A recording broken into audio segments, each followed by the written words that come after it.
We have some new video tonight showing more of the effort and bravery by first responders as incredibly fast rising water swamped Bradley Boulevard in Potomac last Thursday afternoon. A Montgomery County police officer who responded to the scene found a car completely submerged in water with children inside screaming. In a story you'll only see on 4, our Jackie Bensen spoke with the District 2 officers who risked their lives to help. And I'm gonna have to shut this road down. These are images from body-worn cameras as Montgomery County Police Corporal Megan Wyatt came upon a nightmare scene on Bradley Boulevard. She was quickly joined by Officer Chris Aversa and Sergeant Gary Guard.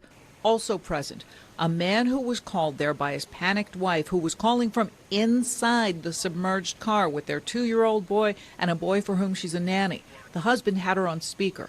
The officers knew the Montgomery County Fire Department was close. They also knew seconds could mean life or death. I have a rope. Will that work? Corporal Wyatt and Officer Aversa entered the water. It was filled with debris and tree limbs and rushing with such force that each step became a struggle to stay upright. If they went down, they too would be swept away. As soon as I got there, Corporal Wyatt was like, "We're going in." I said, "Okay, well, you're not going alone." They kept going because they could hear what was coming from the father's phone. Yeah, they were screaming for help when I first showed up, and once that car got taken down the ravine, the screaming stopped. So obviously the worst thing crossed my mind.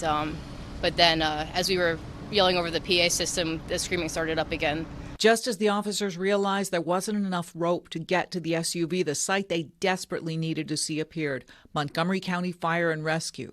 This image shows what it looked like when they arrived. The SUV was now off the road, completely submerged by rushing floodwaters. You can just make out a boy sitting on the roof of the vehicle.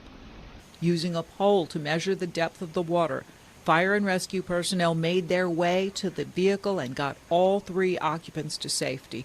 Another car with children inside was also swamped after the driver entered the floodwater, according to police. Our biggest message to the community right now is to turn around, don't drown. Don't enter the water if you can't see the roadway. We don't want anybody else to put themselves in danger and become a victim. A 4th colleague, Officer Shireen Abdelhamid, had stayed beside the terrified father and was able to share the news all had been safely rescued.